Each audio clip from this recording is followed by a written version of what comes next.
অনেকটা হাসি মুখেই প্রধানমন্ত্রীর দপ্তরে প্রধানমন্ত্রী তারেক রহমানের সাথে দেখা করতে গিয়েছিলেন সেনাপ্রধান জেনারেল ওয়াকার খান এবং তার সাথে ছিলেন নৌবাহিনী প্রধান অ্যাডমিরাল নাজমুল আহসান। গতকালকের এই সাক্ষাৎকারে তাদের ভেতরে কি নিয়ে কথা হয়েছে, কেন জেনারেল ওয়াকার মুখ কালো করে বেরোলেন, আজকে এই বিষয়টি নিয়ে কথা বলবো। শেষ পর্যন্ত সাথে থাকবে। বাংলাদেশ সেনাবাহিনীর সাথে পাকিস্তান সেনাবাহিনীর দহরম মহরম ইদানিং খুব চোখে পড়া। শুধু যে সেনাবাহিনী তাই নয়, সাথে বিমান বাহিনী রয়েছে, নৌবাহিনী রয়েছে। ওভারঅল সামরিক বাহিনীর মধ্যে যে যোগাযোগ এবং যে সখ্য গড়ে উঠেছে তা আজকাল অনেকটা চোখে পড়ছে। আমার আজকাল ধারণা যে পাকিস্তান সামরিক বাহিনী, বিশেষ করে পাকিস্তান আর্মি যেভাবে পুরো দেশটাকে শাসন করছে, দেশের রাজনীতি বলেন বা পুরো পাকিস্তান পাকিস্তান সেনাবাহিনীর নিয়ন্ত্রণে। যে কথা আমি আগেও বলেছি যে পৃথিবীতে খুব হাতে গোনা আর্মি আছে যাদের দেশ রয়েছে। যেমন বলা হয় যে অমুক দেশের একটা আর্মি আছে, কিন্তু পাকিস্তানকে বলা হয় যে পাকিস্তান আর্মির একটা দেশ আছে। এবং এটা খুব মজা। পাকিস্তান একদিকে তাদের অর্থনীতি ভঙ্গুর, ভিক্ষার টাকায় চলে, কিন্তু সামরিক বাহিনীর কিন্তু টাকার অভাব নেই। তাদের প্রচুর সম্পদ রয়েছে, প্রচুর অর্থ রয়েছে, এবং তাদের গোয়েন্দা সংস্থার বাজেট এবং তাদের অনেক ক্ষেত্রেই কোনো অ্যাকাউন্টেবিলিটির দরকার হয় না। They can spend as much as they want. তো আমার মনে হয় যে বাংলাদেশ আর্মির মধ্যেও এই ধারণাটা ঢুকিয়ে দেওয়া হয়েছে সুকৌশলে, এবং বাংলাদেশ আর্মি এখন সবখানেই তারা এই পাকিস্তানের সাহায্য নিচ্ছে। প্রশিক্ষণ বলেন, যন্ত্রপাতি ক্রয় বলেন, সবকিছুতেই তাদের পাকিস্তানকে লাগছে। এবং এই যে তারেক রহমানের সাথে দেখা করতে গেলেন, মূলত দু তিনটা ইস্যু নিয়ে কথা হয়েছে। তার মধ্যে আপনারা জানেন যে জুন মাসের থেকে পর্যায়ক্রমে সেনাবাহিনীকে উইথড্র করে ব্যারাকে ফিরিয়ে নেওয়া হবে। সেই যে ডক্টর ইউনূসের আমলে ম্যাজিস্ট্রেসি পাওয়ার সহ সেনাবাহিনীকে ব্যারাকের বাইরে আনা হয়েছিল আইন শৃঙ্খলা সহ বিভিন্ন কারণে। তো সেই সেনাবাহিনী কিন্তু প্রায় 2 বছর হতে চললো, তারা কিন্তু আর ব্যারাকে ফিরে যেতে চাচ্ছে না। যদিও সেনাপ্রধান তার একটা বক্তৃতায় রাওয়া ক্লাবে অনেক আগে বলেছিলেন যে তার বাহিনী ব্যারাকে ফিরে যেতে চায়, তিনিও ক্লান্ত, তিনি একটা নির্বাচন দিয়ে একটা লম্বা ছুটিতে যেতে চান। কিন্তু নির্বাচন হয়ে যাবার পরে সেনাবাহিনীর ব্যারাকে ফেরারও নাম নাই, তারও ছুটিতে যাবার নাম নাই। যদিও তিনি পেশাগত সফরে বিভিন্ন দেশ ঘুরে বেড়াচ্ছেন, কিন্তু একটা ফ্যামিলি হলিডে করার কোনো নাম নাই। তাহলে ঘটনাটা কি? একটা তো প্রচলিত কথা আছেই যে সেনাপ্রধান যেটা বলবে তার মানে আপনারা ধরেই নেবেন যে ওটা হবে না। সুতরাং সেটা এখানেও আমরা দেখতে পাচ্ছি।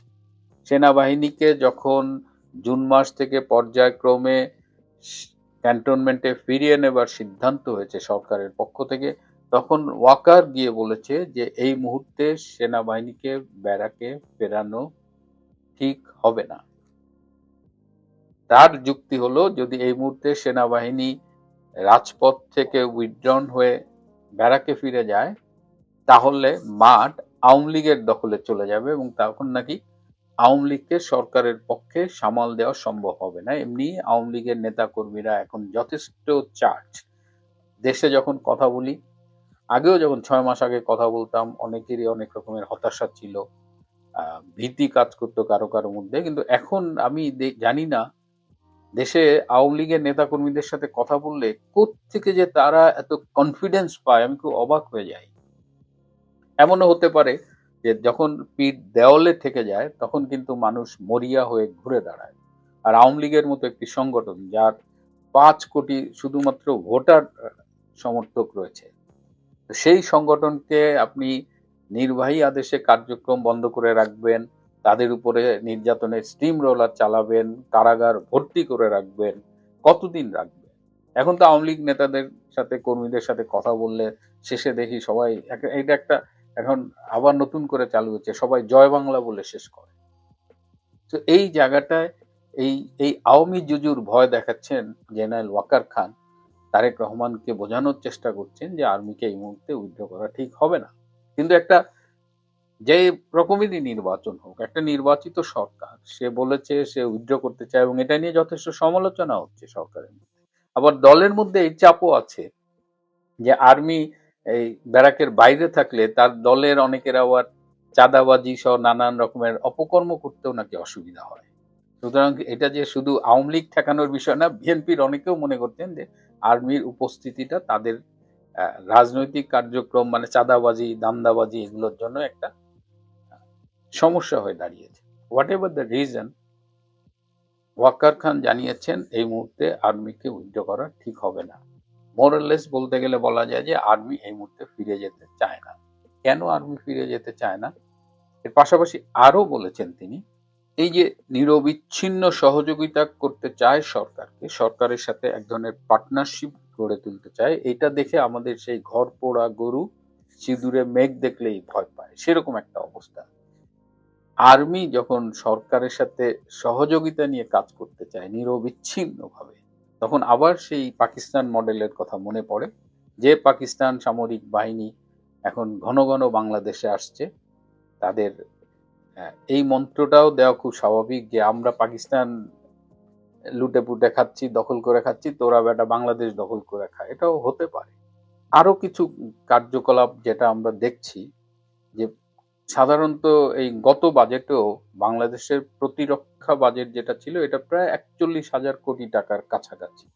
এছাড়াও আরো অনেক খাতে বাজেট থাকে যেটা প্রতিরক্ষা খাতে বা এই সামরিক বাহিনীর পেছনে ব্যয় হয়, এবং হিসাব করলে দেখা যায় যে সবচেয়ে বেশি বাজেট এই প্রতিরক্ষা খাতেই ব্যয় হয়। আবার এর কিছু অংশ তারা কৌশলে অন্য অন্য সেক্টরে ডিভাইড করে দেয়, হোয়াট এভার দ্য রিজন। তো এখন তাদের যে প্রচলিত বাজেট এর বাইরেও তারা এবার ২৭,০০০ কোটি টাকা অতিরিক্ত চাচ্ছে, এবং এই বাজেটটা চাচ্ছে মূলত কেনাকাটার জন্য। এর একটা বড় অংশ খরচ হবে বিমান বাহিনীর জন্য। বিমান বাহিনী আকাশ প্রতিরক্ষা যে ব্যবস্থা আছে সেটা কিনতে চায়, ড্রোন কিনতে চায়, যুদ্ধ বিমান কিনতে চায়, তাদের পাইলটদের প্রশিক্ষণ দিতে চায়, আবার বাংলাদেশ সেনাবাহিনী বিভিন্ন অস্ত্রপাতি কিনতে চায়।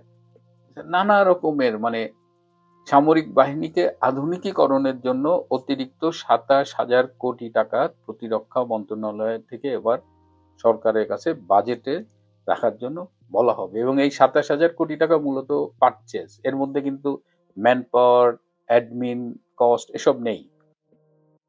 তার মানে বাংলাদেশ যে মুহূর্তে টাকা ছাপায় চলতেছে, প্রতিদিন ব্যাংক থেকে লোন করে চলতেছে, বাংলাদেশের অর্থনৈতিক সূচকগুলো সব নিম্নমুখী, সেই মুহূর্তে একটা উচ্চবিলাসী বাজেট তারা এই সরকারের কাছে চেয়েছে এবং এই সরকারকে সেটা জানিয়েছে। তো আমি জানি না যে এই কথা শোনার পরে আমাদের প্রধানমন্ত্রী কতটা আনন্দিত হবেন, বা প্রধানমন্ত্রী জেনারেল ওয়াকারকে কি বলেছেন তাহলে সেনাবাহিনী এই মুহূর্তে উইথড্র করা হবে না? ওয়াকার খান যেভাবে ঢুকেছিলেন সেই একইভাবে কিন্তু বের হননি, বেরোনোর সময় তার মুখটা একটু কালো ছিল। এখন সরকার তাকে সিদ্ধান্ত ইমিডিয়েটলি জানিয়ে দেননি, সরকার বলেছে তারা ভেবে দেখবেন, তারা দেবেন। তো তারপরে কি হবে সেটা নিয়েও একটা আগ্রহ তৈরি হয়েছে।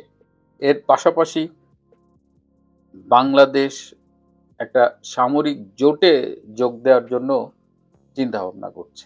যেমন পাকিস্তান সৌদি আরবের মধ্যে একটা ডিফেন্স চুক্তি হয়েছে, পাকিস্তান সৌদি আরব তুরস্কের সাথে মিলে বাংলাদেশ একটা নতুন সামরিক জোট তৈরি করতে চায়, এবং সেই জোটে যোগদানের মধ্য দিয়ে বাংলাদেশ এমনিতেই জিওপলিটিক্যাল যে ক্যালকুলেশনস গুলো আছে, যে ইকুয়েশনস গুলো আছে, তাতে বাংলাদেশ ভীষণ ঝুঁকিপূর্ণ একটা অবস্থায় আছে। তার মধ্যে এই মুহূর্তে আবার অনেকে ধারণা করেন এটাও পাকিস্তানের প্ররোচনায় আমাদের সামরিক বাহিনী ভাবছেন যে তারা একটা নতুন সামরিক জোটে যোগ দেবেন, এবং সেই সামরিক জোটে যোগ দেওয়াটা বাংলাদেশের জন্য আদৌ মঙ্গলজনক হবে কিনা এটা নিয়ে কিন্তু নিরাপত্তা বিশ্লেষকরা ইতিমধ্যেই উদ্বেগ প্রকাশ করেছে। এখন শেষ কথাটা হলো যে জেনারেল ওয়াকারের সাথে অ্যাডমিরাল নাজমুল হাসান কেন গেলেন, কেন নৌবাহিনী প্রধান গেলেন, সেটি নিয়ে পরের এপিসোডে বলবো। নৌবাহিনী প্রধানকে কেন নিয়ে গিয়েছেন এবং নৌবাহিনীর প্রধানের বিষয়ে আরো কিছু স্পর্শকাতর তথ্য আমার কাছে এসেছে, এখন আমাদের দেশে কাঁটাতারের বেড়া দেওয়া হচ্ছে। তা আমাদের দেশে যা না আলোচনা হচ্ছে তার থেকে বেশি আলোচনা হচ্ছে বাংলাদেশে। এত জ্বালা বাংলাদেশে, দিল্লি না ঢাকা, দিল্লি না ঢাকা। আরে দিল্লির সঙ্গে তো কোনো সম্পর্কই রাখতে চান না আপনারা। তাহলে পরে দিল্লি না ঢাকা, দিল্লি না ঢাকা চেঁচি চেঁচি কি হবে? আর আপনাদের চরিত্র, যে মেয়েটি অসুস্থ হয়ে আমাদের এখানে এলো, ভিডিওটি আমার কাছে আছে, আমি ওই ভিডিওটা লাগালাম না, আমার লাগাতে খারাপ লাগলো। সে তাকে যখন শেষ শয়ানে যখন কবরে দেওয়া হচ্ছে, তখনও দিল্লি না ঢাকা, দিল্লি না ঢাকা। এরা কোথায় কি বলতে হয় সেটাও এরা জানে না। একেবারে মূর্খের মূর্খ সব কটা। এর একমাত্র জেহাদি ছাড়া আর কিছু বলা যায় না। একটা মৃতদেহ, সে মেয়েটি মারা গেছে, সে যাই করুক না কেন, একটা মৃত মানুষের প্রতি সম্মানটুকু দেখানো আপনাদের সঙ্গে আমাদের এইখানে তফাৎ, বুঝেছেন? এই যে শিক্ষা, সংস্কৃতি, মূল্যবোধ, এগুলোর সঙ্গে আপনাদের তফাৎ। ওই যে আপনারা বলেন না সমান অধিকার চাই, চোখে চোখ রেখে কথা বলতে চাই, আপনাদের সঙ্গে আমাদের মিলবে না। শিক্ষায় মিলবে না, সংস্কৃতিতে মিলবে না, কিছুতেই মিলবে না। আপনারা হচ্ছেন জেহাদি, আপনারা জেহাদ ছাড়া কিছু বোঝেন না। ওই যে আমি একদিন বলেছিলাম না, এই যে শার্টের রংটা কি, এক একজন এক এক রং বলবেন, সবাই মোটামুটি একই রকম বলবেন যে এই শার্টের রংটা এইটা। কিন্তু আমি যদি প্রশ্ন করি এই শার্টের রংটা আপনি এইটা জানলেন কি করে, তখন আপনি বলবেন যে আমি ছোটবেলা থেকে এই তো এই বাবার মার কাছে শিখেছি যে এই রংটা, এটার রং এই। তাহলে ব্যাপারটা হয়ে দাঁড়াচ্ছে কি, ওই মাদ্রাসাতে ছোটবেলা থেকে ওই ব্রেন ওয়াশটা করা হয়। ব্রেন ওয়াশ করে করে করে করে করে করে এদেরকে মাথার মধ্যে ঢুকিয়ে দেওয়া হয় যে জেহাদ করো, জেহাদ করলে নারায়ে তাকদীর করো, নারায়ে তাকদীর করলে আমরা গাজওয়ায়ে হিন্দ করতে পারবো এবং শহীদ হতে পারলে আমাদের জান্নাতে যেতে পারবো। এই সমস্ত ভুজুং ভাজাং দিয়ে এই জেনারেশনটাকে, পাকিস্তান নষ্ট হয়ে গেছে এই করে। আপনারা যেটুকু বাকি ছিলেন এই 2-2.5 বছরের মধ্যে আপনারা দেশটাকে আরো রসাতলে পাঠিয়ে দিচ্ছেন। আপনাদের একটা যুব সম্প্রদায় শেষ হয়ে গেছে, তরুণ সম্প্রদায় শেষ হয়ে গেছে, এবার যারা কিশোর আছে, বাচ্চা আছে, তাদেরও আপনারা শেষ করছেন। ফলে আগামী 50 বছর বাংলাদেশ যে শুধু অর্থনীতির দিক দিয়ে পেছালো না, পেছালো কোথায়? শিক্ষা, সংস্কৃতি, সমস্ত দিক দিয়ে পিছিয়ে গেল। আপনারা জেহাদ করে সারা পৃথিবীতে নিজেরা নিজেদেরকে, পৃথিবী, আমি অনেকদিন আগে বলেছিলাম পৃথিবী আপনাদের কাছে ছোট হয়ে আসছে, ছোট হয়ে যাবে দেখবেন। যখন ইউনূস বসেছিল তখন আমি বলেছিলাম আপনাদের এই জেহাদের রূপ দেখে আমি বলেছিলাম কেউ আপনাদের জায়গা দেবে না। আজকে লন্ডনের অবস্থা দেখুন, শ্বেতাঙ্গরা খেপে গেছে পুরো। সারা পৃথিবী জুড়ে রাইট উইং, শুধু আমাদের এখানে যে রাইট উইং জেগেছে তাই নয়, আমরা বুঝতে পেরেছি আমাদের ভয়টা কোথায়। আমাদের হিন্দু রাষ্ট্র গড়তে হবে, হিন্দুদের জাগতে হবে। আর যতই পৃথিবীব্যাপী জার্মানি, ইটালি ভিটালি যত আছে, সমস্ত কিছু এর সঙ্গে জড়িয়ে আছে। সবাই কিন্তু আস্তে আস্তে রাইট উইং এর দিকে যাচ্ছে, মানে মুসলিম খেদাও। এরা আমাদের দেশটাকে নষ্ট করতে এসছে। একসময় আপনাদের দয়া পরবশত হয়ে তারা আপনাদের দেশে জায়গা দিয়েছিল, তার মূল্য আপনারা রাখেননি। আপনারা সেখানে গিয়ে খেলাফত প্রতিষ্ঠা করার চেষ্টা করেছেন। আমি বলেছি না, আপনি গেছেন উন্নত জীবনের আশায়, সেখানে গিয়ে উন্নত জীবনযাপন করুন না। যদি খেলাফতই করতে হয় তাহলে বাংলাদেশ ছেড়ে, পাকিস্তান ছেড়ে আপনারা ওখানে গেলেন কেন? দেশেই তো খেলাফত স্থাপন করতে পারতেন। আর একটা জিনিস আপনাদের বলবো, 71-এর সঙ্গে 2026-এর মিল কোথায়? 71-এ ইন্দিরা গান্ধী কি করেছিলেন? ইন্দিরা গান্ধী সারা বিশ্ব ঘুরেছিলেন 71 সালে যুদ্ধের আগে। এত বড় কাণ্ড হচ্ছে, ট্রাম্প এবং জিনপিং এর সঙ্গে বৈঠক হচ্ছে, দুটো ষাঁড় যুদ্ধ করছে। মোদিজি কি ঘরে বসে আছেন? মোদিজি বেরিয়ে পড়েছেন বিশ্ব ভ্রমণে। কোথায় কোথায় যাচ্ছেন গুগল খুঁজে নেবেন, দেখতে পেয়ে যাবেন। ইতালিতে, শুধু ফ্রান্সে যাচ্ছেন না, ইতালিতে যখন যাবেন তখন মেলোনির ওখানে ফ্রান্সের প্রেসিডেন্ট সে একই সময় ভিজিট করতে যাচ্ছেন। ফলে ফ্রান্সের প্রেসিডেন্ট তার সঙ্গে ইমানুয়েল ম্যাক্রো, তার সঙ্গেও মোদিজির দেখা হয়ে যাবে। ফলে এই যে মোদি সর্বত্র, যে ইউরোপিয়ান ইউনিয়ন একই ট্রাম্পের ওপর ক্ষেপে আছে বিভিন্ন কারণে, ব্রিটেন ক্ষেপে আছে। আর ব্রিটেন খ্যাপা মানে ইউরোপিয়ান ইউনিয়ন খ্যাপা, এটা কিন্তু জেনে রাখবেন। ব্রিটেন কিন্তু ইউরোপিয়ানের মধ্যে নেই, না থাকলেও ব্রিটেনের কিন্তু অনেকটা প্রভাব ইউরোপিয়ান ইউনিয়নের ওপরে রয়ে গেছে। আর ব্রিটেন যেভাবে এবার রাইট উইং জেগে উঠছে, তাতে আপনারা খুব বেশি দিন আর কি ব্রিটেনে সুস্থিরভাবে থাকতে পারবেন না। তাহলে যাবেন কোথায় আপনারা? সারা পৃথিবী যদি আপনাদেরকে, মুসলিম দেশগুলো পর্যন্ত, আপনার 6টা যে উপসাগরীয় অঞ্চল দেশগুলো রয়েছে, তারাও আপনাদের রাখতে চায় না। যাবেন কোথায়? আপনারা ব্রাত্য হয়ে গেছেন, শুধু জেহাদ করে জেহাদ করে আর জেহাদ করে। তবে 71-এর সঙ্গে 26-এর মিলটা হচ্ছে এইটা, যে 71-ও ইন্দিরা গান্ধী ঘুরেছিলেন, 26-ও প্রধানমন্ত্রী নরেন্দ্র মোদী ঘুরছেন। এবার ঘুরছেন কেন? সে দুটো কারণ একসঙ্গে মিলিয়ে নিন, যে 71-এ ঘোরার পর কি হয়েছিল আর 26-এ ঘোরার পর কি হতে চলেছে।